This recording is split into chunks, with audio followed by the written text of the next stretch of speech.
All right, what's up, people? You are live with Mizz Moodie on blogtalkradio.com.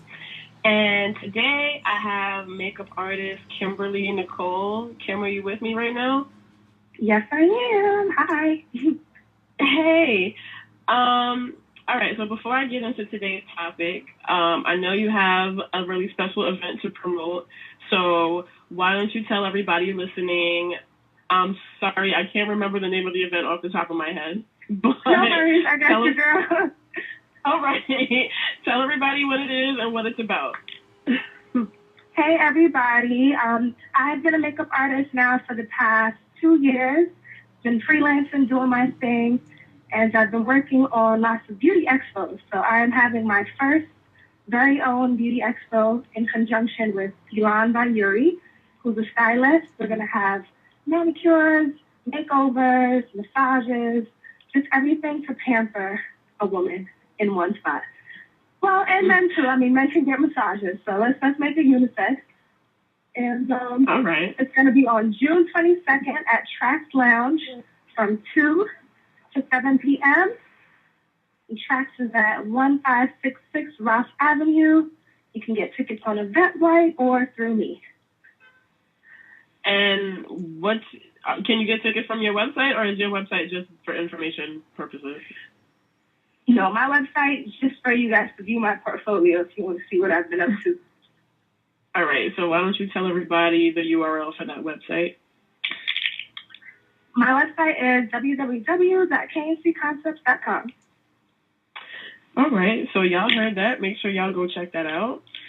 And, okay, so today's topic is, do you believe in soulmates? So, Kim, what do you think about that? Do you believe that there's that one special person that you're supposed to find that's just going to, be that perfect fit for you for the rest of your life? Or is that just a crazy fantasy? It's funny that I got that topic because I get asked this question all the time. And at one point I used to say yes, like wholeheartedly, no question, yes. But now, to be honest, I don't know. I mean, I feel like I haven't found that one special person yet, so it's hard for me to say. I want to believe that he is out there, though. I would say it depends. I mean, it depends on how old I am when you ask me. If you ask me when I was a teenager, then I would have definitely said yes. But I would definitely say I've grown a bit cynical over the years. Right, so now exactly, me too. Yeah, I'm more inclined to believe no. But at the same time, because I can't say that all right, the reason why I say no is because I felt like I met that person and that turned out not to be the one. So, and then I've seen other people who've been with people. Yeah, but I mean, I've seen other people who've been with that person and thought that was the one, that they were going to marry that person and it didn't happen, or people that have been married and it ended up getting divorced. Like, you always think it's going to last forever and then that thing, happens and it doesn't. So, right. Again, I'm very lazy now, though. I think a lot of times we get caught up in the infatuation, the lustful, first couple of weeks, months, years, whatever it is. And then after that, when you have to really fight to make the relationship work, when little bumps and bruises come up into the road, people just want to call it quits. Because it's easier to do that, yeah, than to say, okay, this is my soulmate, so I want to fight for this. I understand that, but I kind of feel like I'd have to ask somebody who feels like they found that one. Because, I mean, it's easy for us to say because I've never met, I guess, a person, that I think is my soulmate. So, I guess, I don't know, somebody would have to describe that to me. That's like, describing what it's like to be in love with someone who's never been in love before. It's hard to describe. Right, that's true. I mean, so right now I'm inclined to say no, but I say it's possible, I guess, but the odds aren't that great. But I got 2 callers on the line right now, so let me get to my first caller. Caller, I don't want to shout out your government, but you haven't called in a while, so I'm talking to you. Me? Greg. Yeah, you. Yeah. What do you think? I actually just called in a little late. I didn't actually hear the first bit of what you guys. Yeah, what's the topic? I'm sorry. Do you believe in soulmates? Do I believe in soulmates? Well, one thing that I did hear, one thing that I did hear, I heard you say, if you ask you, maybe when you were a teenager, your answer has changed. Your answer has changed over the past few years, and you become more cynical. Me, I'm pretty much been the same since I was a teenager. I don't really believe in soulmates, only because you can marry somebody who you love or who you care about, and for whatever reason, it can not work out, and you guys are divorced. And then some years down the line, you meet somebody else, and then they have the same impact that person had, or even more of an impact. So I mean, is it true that everybody that you fall in love with becomes your soulmate? So I mean, I don't really, and that's part of the reason why I don't really believe in soulmates. Well, okay, all right, that depends on your definition of soulmate, because, I mean, that's a whole other thing, because I've heard more than one definition of the word. So, I actually heard a definition of the word soulmate where it was possible for you to have more than one, which I guess if you believe in that type of thing, they would say a soulmate was anybody you shared a past life with, so you automatically have that connection with them, because I guess you knew them from, if you believe in reincarnation. Not everybody believes in that, I understand. But in that case, if you believe that you've had more than one life, obviously you can find more than one soulmate, because you can find more than one person from past lives. And then I also, someone else said they believe that a soulmate doesn't necessarily have to be your lover or your mate, just anybody who you have that strong bond with for life. So your soulmate could be your best friend, or your soulmate could be, your child, or somebody, well, I wouldn't say child, because, your child is your child, but, I guess anybody who you have a strong connection to, so. I've never looked at it like that. I've only looked at it from a relationship standpoint, yeah. That's interesting, though, like, that's the case. I feel better, because then I do have some soulmates out there, like, friends that I know I'll have for life, So, yeah, in that case, I have a couple soulmates, too, but I'm going to get to my next caller, because I got people waiting, so. All right, I'm trying not to shout out people's government, but I know it's more than one person waiting. So, Shamara? Really? Shamara? Hi. Hello? Okay. So, do you believe in soulmates? I was going to sort of piggyback on what you were saying earlier. Like, my personal belief is that, like, I don't really believe in the concept of the one. I don't know if you guys are using, like, that definition. Like, I think there's a lot of people that you... But... Go ahead. I was going to say, just for this sake of argument, that I mean the one as in the relationship thing, that person that's supposed to complete your life, I guess. Right, and I don't really believe in that, because I feel like you do come across different people that you have that really strong connection with. So in that sense, I kind of believe, like, we have soulmates. And I also believe, like, it could be someone that you're just really, really good friends with. You know what I mean? It doesn't have to necessarily be the person you end up marrying, but just somebody that you have a really strong bond with, like a soul connection, basically. Yeah, I kind of feel like some people use that as an excuse to, like, throw away a good relationship, too. Because, like, I remember I was talking to a friend, and they were saying... one of my callers hung up. Oh, no, they didn't. Okay. Caller that's still waiting, I'm going to get to you in a minute. Anyways, I was asking him, how him and his girl was doing or whatever, and he said, he wants to break up with her because he doesn't feel like she's the one. And I'm like, well, what does she do? He's like, nothing, she's great. I just know that she's not the one. And I'm like, if she didn't do anything, what's the reason for... He said there was no problems in the relationship. He said he could just sense that she wasn't going. And that, or maybe he was just trying to say maybe he didn't feel about her the same way that he used to, which that's very possible. Then that's a better excuse. But, okay, I guess that's what he was trying to say. So, all right, I'm going to get to my next caller. All right. I don't recognize this number. So, caller, just say hi. Hello. Hi. This is Jamal Henderson. Hi, Jamal. How you doing? Mr. President? All is well, thank you. I am doing fine, thank you. Welcome back. Sorry. So, how do you feel about this? Do you believe in soulmates? Yes, I do. So you're the lonely opinion, wow. though. So go ahead. Why do you believe in, that one person that's going to complete your life? Because there's a conception that, as our grandparents and everybody says, that there's somebody for everybody. I feel that we will go through many relationships, but there will only be one that will stand above and beyond the rest. And what makes that difference is the key word in soulmate, is the soul. There's a spiritual bond between two that that lets you know that no matter what happens, this is the person that you're going to be with. It's semi-unexplainable. If you look at couples who've been together 30, 40, 50 years, which is a rare thing in today's society, they will tell you that when the moment, even not saying the moment that they laid eyes on them, but they went through so many circumstances, whether it's good times, bad times, and that person stuck through, there was a bond where you ever had that feeling where you could be far away from that person, but you could tell when your partner is sad, or if your partner is happy, or something's going on. That connection makes the difference. It's not about the physical, it's not about the mental, it's not about the social aspect, but it's about that spiritual connection between two partners. It sounds so beautiful. Makes it become one. I know, I want to cry.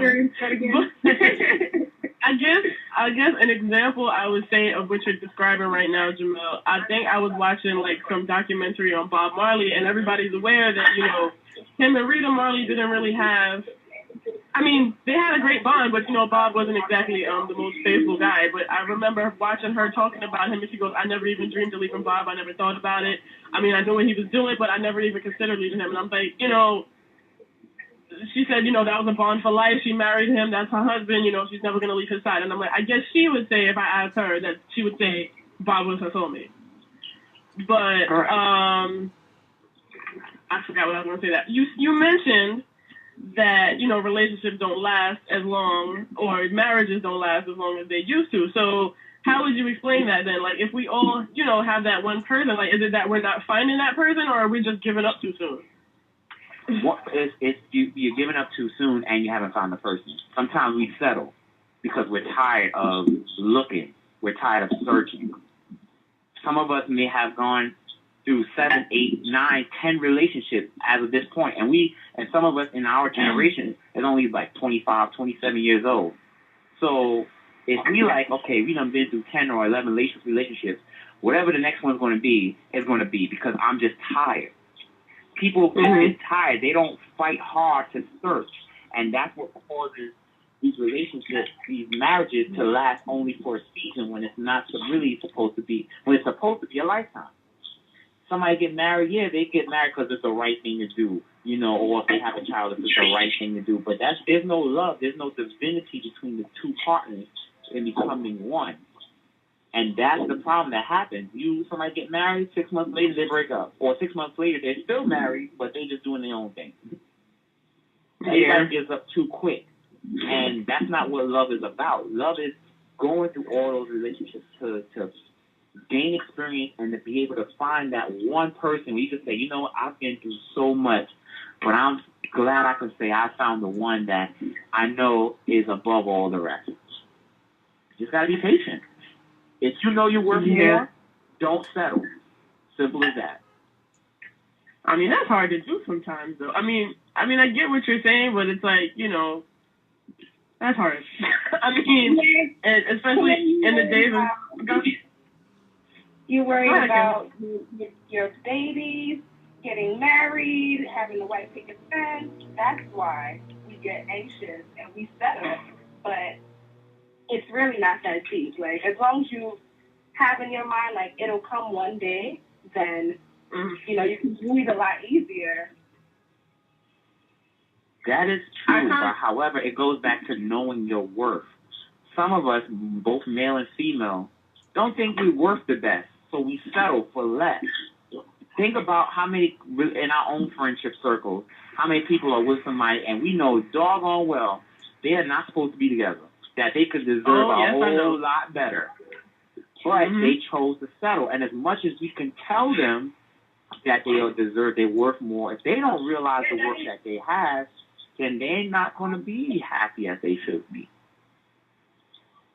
Well, I agree with that, but I think part of it is also comes from, like, loneliness. I kind of feel like, you know, we're getting older and, like, you know, we're craving companionship more now than when we were in our teens. Because, you know, you had, especially those of us who have already graduated school or, you know, don't have that social place that they're going every day where they're being surrounded by people. It's like you want that person, that companion to be there with you to share your life. So it's like, you know, when you're just going day to day and, you know, you're going to work and coming home. I mean, granted, all right, you're always going to have friends to talk to, but it's just like, I don't know, it's like a different type of situation to have that person, I guess, that relationship type situation. It's something comfortable about it. It's something comfortable. So like when you've been away from it for a while, it's like you want to get back to it so quick that, you know, whoever's interested in you, you're just going to take. So, Agreed. Right. However, so, I mean, I agree with... Go ahead. The thing is this. What today's generation, today's society forget that when it comes to soulmate and being united as one, it's not a season. It's a lifetime. Literally a lifetime. So that means from the moment you find that person to the day you are called home, that's the person that's going to be with you through the good times, through the bad times, and the indifferent. This is the person you should say you could see yourself for the rest of your life. If people can't say, I can see you 80 years down the road, 40 years down the road, then that's not the person that you're supposed to be with. And that's why people settle. You can't settle with somebody that you only see, you may feel will be a lifetime, but it's only lasting for a season. And then you have a lifetime of misery and heartache and sorrow. That doesn't help, does it? No, it doesn't. Anybody else? I was gonna say that. I was gonna say I think there's a lot of like social pressure, especially like people in our age group, like, oh, you know, everybody's getting married, everybody's having babies, or at least, you know, that's how it looks on Facebook. Everybody's all especially now, yeah. So, you know what I'm saying? Like, people feel like, oh, like, that's what I should be doing. Like, people kind of look at each other as an example of what, like, they should be doing. But I think, especially, like, you know, we're getting older, I think people need to be more, like, individual, be more unique. Like, you can't follow the path that everybody else is following. You can't just, like, you know what I'm saying, too? Like, you can't just settle for a relationship just because, oh, well, everybody's in a relationship, or all our friends are together and we just want to be the same as our friends. Like, you have to do what's the best thing for you. And I kind of feel like people aren't really doing that right now. Everybody's just trying to, like, live up to an image. And so the whole concept, like, okay, the topic is soulmates, like, people kind of losing sense of even caring about that. Like, oh, well, I have this person. They just want to make it look like they found it. Yeah. Sorry, I cut you off. But I definitely agree with that wholeheartedly, and I feel like that's with our generation that's happening and probably going to happen more now that we're at that age where people are getting married, people are having kids. So now you see all these people adding their life events to Facebook, and then I guess those who haven't gotten there yet are going to feel left out and just going to grab the next person and be like, oh, well, look, I have the relationship too, and finding some comfort and at least fooling everybody else into thinking they have that, which I also think that's kind of like, you know, not good. Because, I mean, it may provide temporary comfort, but, I mean, at the end of the day, like, how long is that going to last if, you know, if you're just, you know, putting up the act to please everybody? I guess, like, when you get married, you go before God, you go before your family and your friends, and you're saying you're making this, like, long-term commitment, and people are just kind of like, I mean, to kind of just do it for the sake of image is really, really bad. Right. So, okay. Now, what does everybody think about, because, I mean, we're talking about marriage, but I noticed there's, like, you know, people from older generations stayed married a lot longer. So, you know, anybody could answer this question.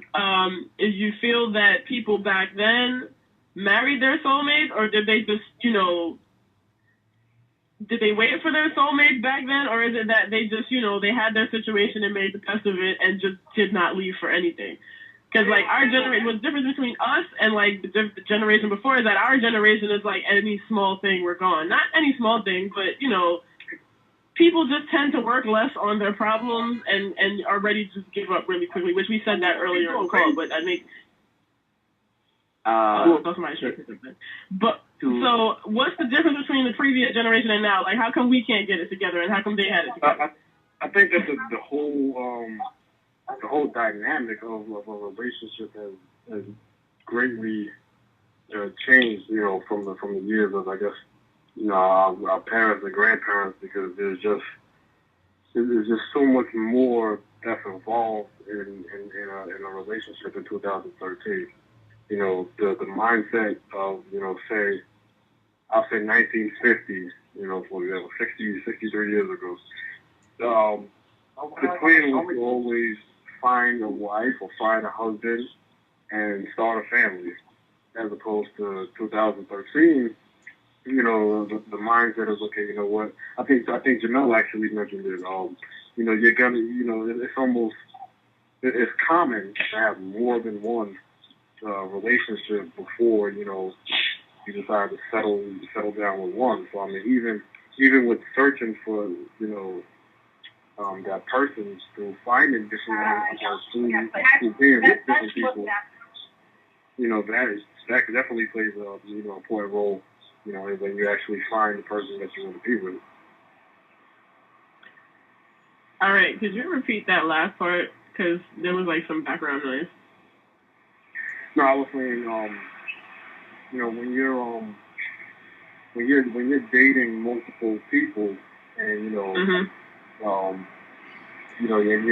I guess you're searching for that special someone, their soulmate, or the one. Your outlook kind of changes. Well, I believe, your outlook changes, because of you being with different people. It changes your whole outlook on, what exactly the one is. I think, with that common mindset of having to date multiple people, that just really just changes the whole, dynamic of, what's going on. That's what I believe. Anybody else got something to say about that? Yeah, I mean, I feel like back in the day, you were brought up knowing that you're supposed to choose one mate and stay with that person. But nowadays, through media, through maybe our own parents, whatever the case is, we're not choosing people the same way.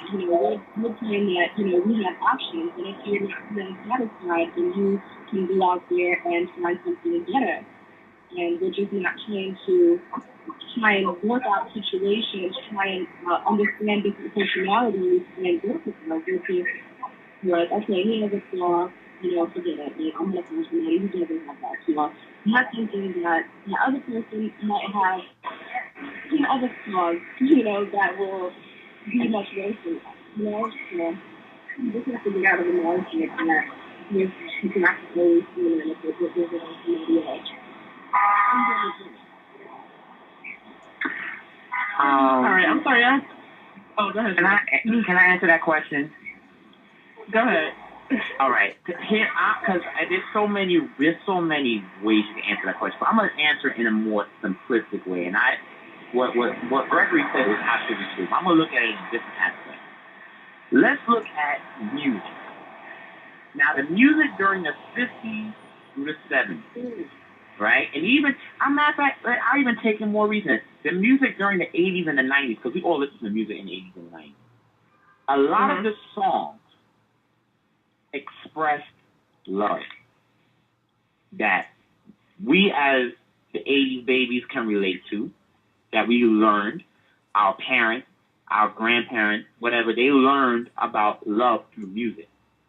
In today's society, how many songs can you think of really expresses the value of love in a song that you hear on today's radio stations? I bet you can't think of 10.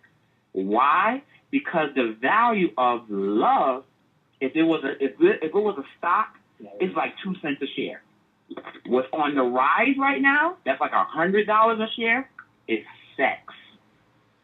That transition replaced the value of love. So you're not promoting the art of being with the person that you care about, serenading and really accepting the person for what they are. Because if you pay attention to those songs during the time that we grew up and even of the times of the past, it talked about how, you know, your partner went through hell, fire, and brimstone just to be by their side.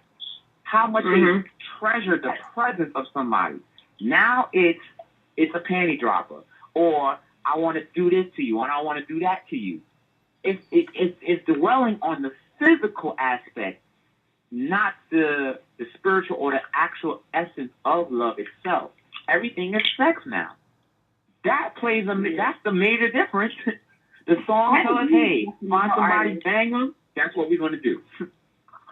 Versus finding that person, holding them, realizing what a woman's worth is, or realizing for the females what a man's worth is, what a man can do for you, or what a woman can do for you. You don't hear that nowadays. It's a rarity. The last time you heard a song was during the 90s. And I'm talking about some real love songs. That's the last, that era of love songs is gone. Everything else is just sexual in nature. Yeah, I was actually discussing that at work today because I guess one of my coworkers was writing a paper, I guess, on how she feels hip-hop music as a second society, and that was her whole argument. But then we got into the whole situation that it's not just hip-hop, it's our entire culture just became, basically, they really drive that sex sells to every aspect to the point where they're using sex to sell things that don't even got nothing to do with sex. Like, they would use sex to sell some cough medicine. They would like, buy this cough medicine is sexy. Or something like that. So it's just like, we're like force fed that in the media, and I guess that's kind of changing how, I guess, younger generations, I guess our generation, I guess, is kind of like this transition, because when we were younger, they still had the talk of love, and then we kind of were transitioning into the talk of sex as we were getting older. So it's like we still have some remnants of those days, but then we're still kind of a little bit more into the sex too. But I'm like, the younger generation is definitely like, all sex, and I hear about teenagers doing things that I would have never did when I was a teenager, but that's a whole different situation. But I'm just saying, yeah, I definitely agree that I guess the kind of, you know, what is put out in the media or put out in TV is definitely affecting the minds of younger generations, and then they're going to grow to not really value relationships very much. So while we're seeing a high divorce rate, probably the next generation is probably not going to get married at all. Exactly. I hope that changes, though, because, I mean, that's just leading to a breakdown in the family structure, and then that's just going to change society completely, but that's a whole different topic. Anyways, I have 1 minute left, so if anybody has any final things to say, now would be the time. Anybody have any more opinions they want to share? No? We as a generation, we just have to bring back what love is and really express to today's society what love is all about. We're the last generation to know. And if we die out, then love is really lost. We have to save it. That's it. All right. Okay. All right. That's a good note to end on. And thank you, everybody who called in. Thank you, Kim, for being my guest for the week. And I will see y'all all. Oh, thank you to everybody that listened. And